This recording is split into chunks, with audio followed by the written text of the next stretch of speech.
유튜브에 왕국의 역습을 이렇게 검색을 해주셔서요. 그 채팅방에서 저희와 함께 이렇게 소통. 한 주 동안 요즘에 대한민국이 돌아가는 상황들을 보면요, 하루하루가 그리고 일주일 단위에 저희가 한 번씩 만나지만 정말 급박하게 돌아갑니다. 여러 가지 상황들이. 저는 항상 극진보거든요. 극진보예요. 저는 극좌 극진보. 극좌는 모르, 경제는 운데 나 극진보거든요. 나는 북한 정권 없애야 된다고 생각하기 때문에 극진보잖아요. 한반도 전체 기준으로 봤을 때. 근데 막 자꾸 극우라고 몰아갖고 그러니까 막 쫄았어요. 저번에 3월 13일이었네요. 정확히 날짜가 기억했네요. 북한 저기 노동신문이죠. 노동신문에서 기사를 내는데 기사 내용이 뭐였냐면 장하다 초부라 인민이 주인되는 뭐 새로운 사회를 만들어 보자 뭐 이런 내용의 제목의 기사가 쫙 나왔었어요. 그때가 이제 박근혜 대통령 탄핵된 지 한 며칠 만에 얼마 안 지나서 그 내용이 나왔는데 저 그거 보고 이제 확 오는 거예요. 현실로. 뭐가 오냐면 여러분들 뭐 여러 가지 의견이 있겠지만 누구 개인을 옹호하고 뭐 이런 걸 떠나서 우리는 법치주의죠. 예. 우리는 정해진 법에 따라서 돌아가는 사회에 우리가 살고 있기 때문에 우리 보호함을 받고 법이라는 어떤 그 여러 사람의 다수의 그리고 선동과 순간적 감정에 휘둘리지 않고 분명하게 명문화되어 있는 법을 기준으로 사회가 돌아가기로 약속해 있는 그런 법치 국가이기 때문에 우리에게 좀 소망이 있고 인민재판이나 이런 것들이 여지껏 북한과 다른 큰 차이점 중 하나라고 얘기할 수 있을 거예요. 근데 여러분 그 노동신문 제목을 딱 보는데 확 뭐가 왔냐면 여러분 통합진보당 아시죠? 통합진보당. 얘는 뭐 사라졌으니까 막 얘기해도 되겠지, 그지? 통합진보당이 왜 헌법재판소에서 얘네가 이제 위헌 정당이라고 헌법을 위배하고 있는 정당이라서 이제 해산 결정이 나왔냐면요. 이들의 목적을 풀어서 굳이 얘기하자면 이런 식으로 해석을 한 거예요. 헌법재판소가. 북한식 사회주의로 가는데 한국을 북한식 사회주의로 가려고 하는데 그 중간 단계가 꼭 있어요. 이거 일성에도 얘기했던. 왜냐하면 대한민국 사회가 한 방에 북한식으로는 가기는 쉽지는 않을 거 아니에요, 그죠? 그런 어떤 중간 정도 체제 약간 변형돼서 중간 정도 체제가 있다가 그 다음에 완전한 북한식 사회주의로 가는 그 중간 과도기를 뭐라 하냐면 인민민주주의라 그래요. 민중민주주의 혹은 좀 속이는 말로는 진보적 민주주의. 이게 실제 이들이 쓰는 용어입니다. 인민민주주의. 여러분 대한민국은 자유민주주의 국가죠? 예, 민주주의 국가입니다. 북한은요? 예? 타입으로 쳐주세요. 오래 걸려. 북한도 민주주의라 그래요. 자기네들이. 북한의 공식 명칭 퀴즈. 북한의 공식 명칭. 북조선 인민민주주의 공화국. 땡? 맞아? 아, 나 사실 기억 안 나서 퀴즈를 내가 낸 거예요. 네. 정확한 워딩이 기억 안 나갖고 빨리 찾아보시라고. 예. 민주주의예요. 북한 스스로도 얘기하는 자기들 민주주의라 그럽니다. 그럼 민주주의 개념이 약간 다를 거예요, 그죠? 근데 그 북한식 이 자유민주주의 체제에서 북한식 사회주의로 가기 직전 과도기 거쳐가는 단계를 아까 말씀드린 것처럼 인민민주주의인데요. 이게 무서운 게 여러분 그 의미만 좀 풀어서 해석을 해보면 대한민국이 지금 딱 인민민주주의예요. 북한이 그렇다는 거예요. 드디어 인민이 주인되는 새로운 사회를 만들어보자. 여러분 무섭게요. 이 사람도 이렇게 얘기합니다. 이 세상에 독재가 없을 수는 없다. 독재가 없다는 것은 비현실적인 불가능한 거다라고 얘기해요. 그래서 이들이 아예 뭐라고 하냐면 이 우리가 살고 있는 자유민주주의 체제는 부르주아, 자본가, 지주들이 독재하고 있는 체제이다. 농민과 농민 아니 노동자들과 이런 민중들을 착취해서 부려먹는 계급이 있는 사회인데 특별히 이런 자본 계급은 독재를 하면서 노동자들을 부려먹고 있다. 이게 이들의 개념입니다. 그래서 이들이 이걸 바꾸는 게 독재가 없는 세상 이거 뻥이에요. 이들 스스로도 얘기해 깊게 들어가면 이건 독재는 없을 수 없다는 건 말이 안 되고 독재가 무조건 있는데 어떻게 바꾸냐? 이제는 민중이 지도 계급, 독재 계급으로 딱 혁명을 해서 이걸 잡아갖고 누구를 나머지 애들을 독재하는 것. 그게 인민민주주의입니다. 민중민주주의. 근데 북한이 그거를 70년째 작업을 계속 해온 거 아니에요? 우리나라에 그걸 이루겠다고, 그죠? 근데 얘네가 판단했을 때 대한민국 사람은 전혀 그렇게 생각 안 하겠지만 그걸 오랜 기간 동안 작업을 해왔던 북한 입장에서 그때 3월 13일 날짜 기사로 뭐냐면 자기네들 판단에는 인민민주주의 시작됐다는 의미인 거예요. 쉽게 얘기하자면. 근데 그걸 이제 그때도 물론 약간 우울했지만 요즘에 추세를 쫙 보면서 그리고 많은 분들의 발언을 보다 되게 무서운 게 막 불태우겠다. 막 이러면 다음날 뭐 우연인지 고인지 몰라도 막 다음날 불나고 막 그러잖아요. 막 그때마다 이 형만들이 우연인가 그러다가 막 이 형님들 눈빛 보고 얘기한 거 보면 나 무서워 죽겠어. 진심인 것 같아요. 그러니까 일반 국민들이 자기에 대해 조금만 안 좋은 얘기 이상한 얘기 하면 그냥 바로 막 때려넣는 막 나 무서워요. 난 이제 발언에 이런 표현의 자유가 있는 줄 알았는데 없나 봐요. 점점. 표현의 자유가 없어. 네. 그 요번에 그러니까 비방과 허위 사실은 안 되겠지만 그래도 어떤 공익을 목적으로 어떤 공공연한 이런 분들은 이제 의견 표명을 할 수 있어야 되잖아요. 원래 그런 게 사실이고 막 비방, 쌍욕, 허위 이런 거 말고요. 근데 그런 것들이 전혀 쌍막하게 막 안 되는 걸 보면서 그 며칠 전에 예. 어떤 자매가 이화여대 북한학과 대학원에 다니시는 이제 어떤 자매님께서 친하신 분이에요. 그 기사를 뭘 냈죠? 그 이번에 박근혜 탄핵에 대해서 얼마 예, 전에 예. 2016년 그러니까 이분이 제가 가지 말라고 엄청 말렸는데 저랑 같이 북한 인권 단체 하시는 분이에요. 알죠. 이분이 이제 하다가 이제 그 북한학과를 가신 거예요. 대학원을 이화여대를. 근데 이분이 가갖고 도서관에서 북한 노동신문을 자료를 이제 쭉 보다가 2016년 초에 나왔던 북한의 내용들, 박근혜를 탄핵하라 뭐하라 이 내용들이 그대로 이루어진 걸 보고 이분이 이제 깜짝 놀라갖고 이게 말이 되냐 그래서 그 자료들을 찍어갖고 자기 개인 SNS에 올린 거예요. 이거를 모 언론사가 이제 이거를 이제 기사화해서 터뜨렸죠. 근데 이분이 오늘 이제 난 그거 소식 들어보니까 보고 얘기해서 너무 어떻게 되는지. 그 글에 대해서 여파가 심해지니까 그 글을 내리게 했더라고요. 네. 그래서 이거 보면서 아니 그렇게 표현의 자유가 있다고 하면서 허위 사실 유포한 것도 아니고 그 자료를 사진을 찍어서 올려가지고 그대로 글을 썼는데 이게 왜 나쁜 거냐고. 이게 소위 말해서 이제 좌편향된 사람들의 말하는 게 뭐냐면 표현의 자유. 우리 의견도 존중해줘야 된다. 니도 맞고 나도 맞고 이렇게 연합 좋아하시는 분들이 저는 이거 보면서 너무 저 솔직히 좀 화가 났어요. 근데 그게 사실 역사를 돌아보면 그게 전술이에요. 같이 공존하자. 뭐 이런 거. 좌우 합작 뭐 공존하자고 해놓고는 공존이 안 되죠. 역사적으로. 그렇죠. 운은 없어지죠. 시간 좀 지나가면 소위 우라고 하는 분들은 암살당하거나 죽거나 사라짐. 그리고 좌중에서도 뭐 그 당시 때 보면 소련 직통으로 소련에 충성하지 않는 좌들은 사고 나거나 암살당하거나 사라짐 등등등 해서 동유럽 쫙 붙어갖고 아시아 쫙 중앙아시아 넘어와서 여기 북한, 중국 쫙 해서 다 지도가 빨갛게 물들었죠.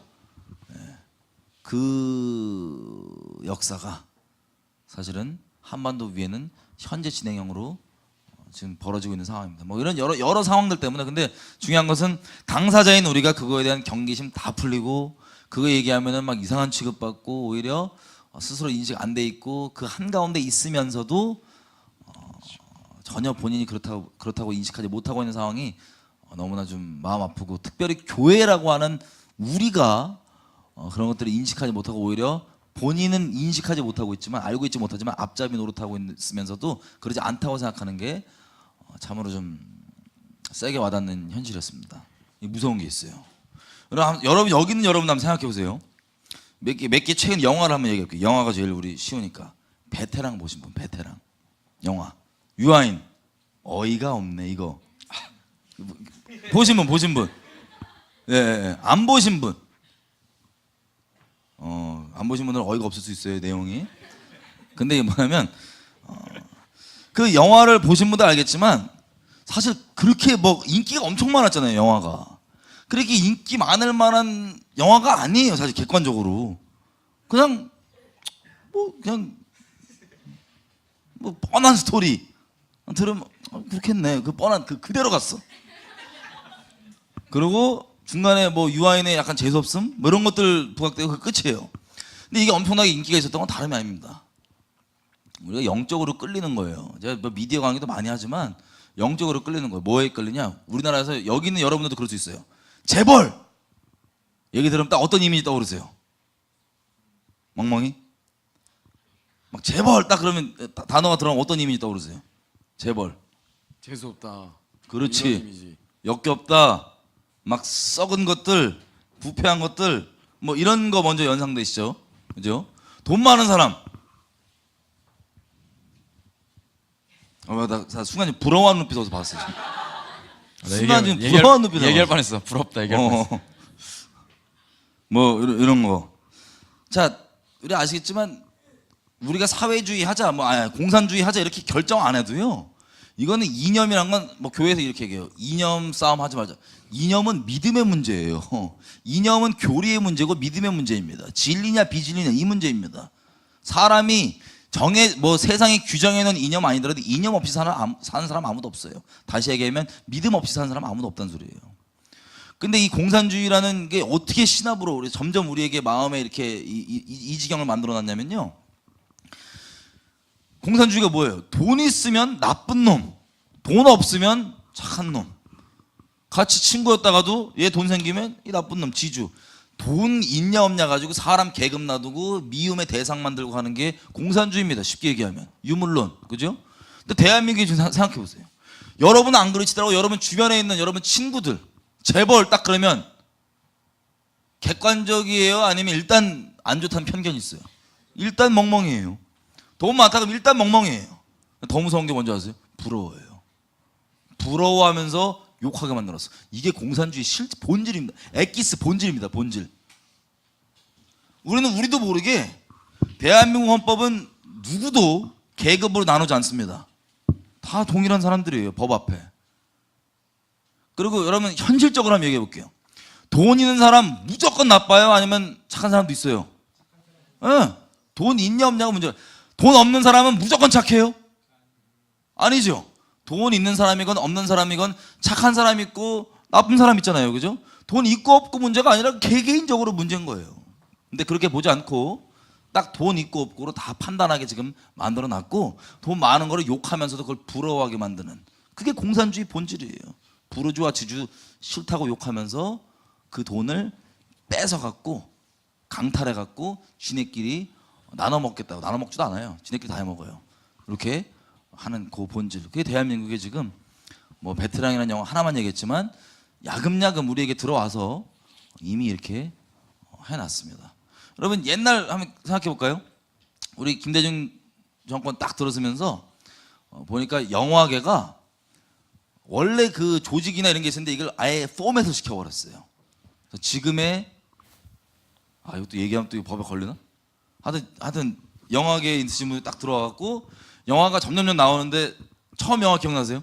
그때 엄청 떴던 거 쉬리 보신 분 쉬리 안 보신 분을 더 빨아요. 안 보신 분 쉬리 보라고 추천 안 할게요. 쉬리 그때 엄청 떴는데 쉬리 그 내용이 뭐냐면 한석규랑 그 김윤진 둘이서 주인공인데 김윤진은 북한 간첩, 한석규는 국정원. 둘이 서로 사랑을 해. 안타까운. 뭐 주인공 제목 까먹었어. 이름 까먹었어. 누구 나오지 마. 서로 총 들고 탁. 이게 실이에요. 얼마나 애절해. 그 시대에 맞는 메시지가 우리 마음을 야금야금 녹이는 메시지가 나오는 거예요. 그러면 야 진짜 우리가 이렇게 싸워야 되냐? 북한을 죽여버리려고 전략으로 뿌린 건데 싸워야 되냐? 그 다음에 영화 뜬 거 JSA 기억나세요? JSA 안 보신 분 JSA 보라고 추천 안 할게요. 그 송강호 이분 나오고 이렇게 하는 건데 그 JSA 있죠? 저기 저 어디야죠? 휴전선이 어디야죠? DMZ 거기에서 막 그 북한군이랑 어떻게 연결돼 갖고 서로 이제 너무 친하게 형동생 하는데 이념 때문에 갈라져갖고 결국엔 우린 저기구나. 씁쓸함 끝. 뭐 이런 식으로 야금야금 영화들이 나오죠. 괴물 기억나세요? 괴물? 괴물은 다 봤을 괴물 안 보신 분? 괴물 영화. 저쪽 분들은 문화생활을 안 하시나 봐요. 이분들이 미디어 금식하는데 내가 너무 미디어로 더럽히는 것 같아요. 죄송해요. 너무 죄송해요. 아, 다 안 봤어요. 굳이 안 보셔도 되는데 스토리만 좀 얘기를 하면 그 괴물 보면은 그 주한미군 부대에서 독극물을 확 한강에 뿌려갖고 올챙인지 뭔지 하여튼 지나가는 놈이 꼴딱꼴딱 먹고 괴물이 되는 거예요. 그 모든 문제의 원흉. 출처가 어디다? 주한미군이다. 뭐 이런 것들. 고지전 영화 제목. 안 보셨죠? 안 보셨죠? 아니, 그죠? 너무 죄송합니다. 이 고지전 얘기 마지막 할게요. 영화는 고지전 영화 보면 고지전에서 그 휴전 협정할 때 조금이라도 영토가 더 이제 확보된 채로 휴전하려고 뭐 낮에는 뭐 국군이 치고 올라갔다가 산 하나를 뭐 북한군이 또 하루는 치고 올라갔다가 서로 왔다 갔다 하면서 막 그런 장면이에요. 근데 휴전 협정하다가 마지막에 미국이 막 우리 민족끼리 서로 이렇게 폭격을 그 위에 그냥 무르르 때려버리는 장면이 나옵니다. 그리고 영화 끝나요. 별다른 내용 없습니다. 근데 저 아내랑 같이 저 아내가 낚이기도 잘해갖고 나오자마자 딱 이래요. 미국은 뭐냐? 내가 그걸 딱 보자마자 너는 딱 걸렸어 지금 넌 저 영화가 얘기하는 바에 딱 걸렸다고. 뭐예요? 미군이 나보다 굳이 단어로 안 넣어도 우리가 여지껏 지금 영화만 얘기하잖아요. 여러분 드라마, 서점가는 보는 책 제목 포함, 내용 포함, 여러분이 지식이라고 하는 것들, 뭐 음악, 예능, 뭐 모든 여러분들이 접했던 모든 루트들 있죠. 요즘엔 심지어 설교까지 설교 다 모든 것들이 어떤 내용이냐면 그 본질은 북이 얘기하고 싶은 바. 신천지가 처음 등장하자마자 여러분한테 이만희 믿어 그러면 믿을 사람 아무도 없잖아요, 그죠? 그거 말고 야금야금 마음을 땅 따먹게 하듯 그 시대에 맞는 메시지들이 쫙 아주 지금 20년째 아주 공개적으로 우리에게 계속 뿌려져갖고 똥인지 된장인지 모르고 본인이 북한을 봤을 때는 이건 인민이 주인되는 새로운 사회 지금 시작된 건데 스스로는 또 몰라요. 그러니까 민주주의라는 지금 시스템 있잖아요. 이 시스템이 만약에 교회가 똑바로 안 서 있다 이러면 이 체제는요 그냥 완전 작살인 것 같아요. 그렇죠. 민주주의라는 시스템 상황 안에서 미국도 그렇고 영국도 그렇고 하나님 나라의 확장을 할 수 있었던 이유는 각 영역과 뭐 미디어와 각 구석구석마다 정말 그리스도의 빛을 전하는 교회들이 굳건히 서 있을 때만 그렇죠. 민주주의 사회에서 이 체제 자체가 유익이 되지, 만약에 지금과 같이 교회들이 분별을 잃어버리고 영적 기준도 사라지고 영적 전쟁에 대한 개념도 없이 그냥 세속 흐름들을 그냥 따라가는 이런 캐주얼한 교회들만 있다면 민주주의 사회 가운데 하나님의 나라는요 결코 세워지지 않을 거라고 확신을 합니다. 그래서 중요한 게 교회들이 진짜 중요해요. 왜냐하면 민주주의 사회는 능력 대결이기 때문이에요. 능력 대결. 왜 그러냐면 우리가 민주주의 사회에서 가장 중요한 게 다수결의 원칙이잖아요. 많은 사람들이 옳다고 생각하면 그게 정의가 되는 거예요. 근데 대부분의 교회들은요 세상 가운데 와서 진짜 우리가 믿고 옳다고 얘기하는 거, 그리고 진리라고 생각하는 거에 털을 두지 않고 그냥 믿기 때문에 이것들을 전달할 수 있는 기회가 없는 거예요. 예를 들어 볼게요. 동성애자들은요 본인이 하는 것들에 대해서 합법화시키기 위해서 거리로 뛰쳐나와요. 그리고 많은 사람들이 모였다, 우리는 동성애를 합법화시키기 위한 사람들이 이렇게 많다라는 것들을 언론과 국회와 이런 것들에서 자랑을 해서 이게 우리를 지지해주면 이만한 표를 얻을 수 있어요 라는 것들을 어필을 합니다. 그래서 본인들이 원하는 동성애 합법화되는 방향으로 전략을 짜서 조금씩 합법화의 흐름으로 가져가요. 근데 만약에 교회가 이거에 대해서 왜 동성애가 잘못됐고 하나님께서 원하시는 가정이 어떤 거고 진짜 행복한 가정은 어떤 거고 진짜 사랑은 무엇이고 이것들에 대해서 실제 말씀을 능력으로 보여주는 진짜 교회들이 없으면요 민주주의 사회는 그냥 사단의 흐름 가운데 그냥 휩쓸려 가게 돼 있습니다. 그래서 지금 제일 중요한 게요 교회가 진짜 바로 서는 거예요. 교회가 바로 서는 거. 그냥 기도하고 눈물 흘리고 이게 아니라요 말씀을 진짜 말씀으로 믿고 진리를 정말 진리로서 삶으로 녹여낼 수 있는 말씀에 능력된 증인들이 등장을 해야 이 사회에서 반전이 일어나는 거예요. 찬양 대회를 했는데 졌어요. 수상을 못했어. 금운동 못 땄어요. 아무것도 못 땄어 우리 교회가 청년들이. 그래서 들어왔는데 거기 이제 전도사님이라고 하시는 분이 이렇게 얘기를 하는 거야. 야, 우리가 이겼대요.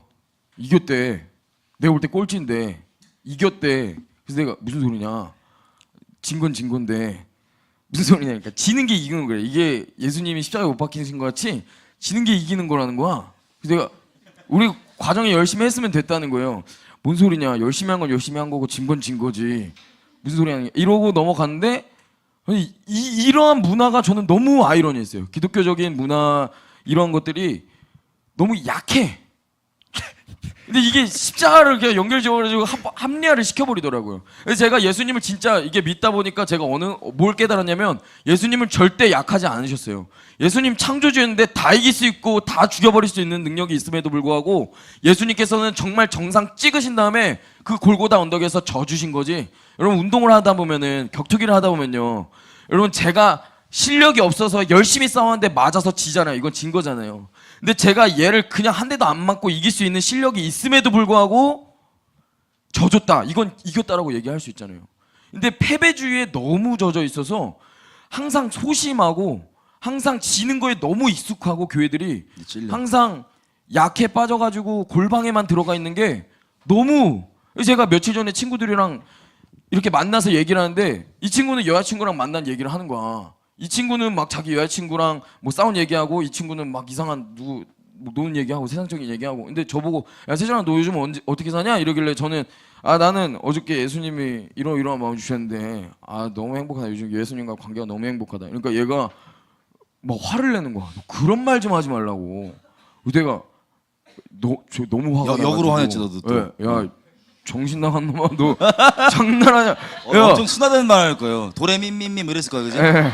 너 미미미 너 치고 막 내가 네 여자친구 만난 얘기 내가 다 들어주고 너 누구 만난 거 다 들어줬는데 너는 왜 내가 하나님 만난 얘기 왜 안 들어주냐? 뭐가 틀리냐 인마니?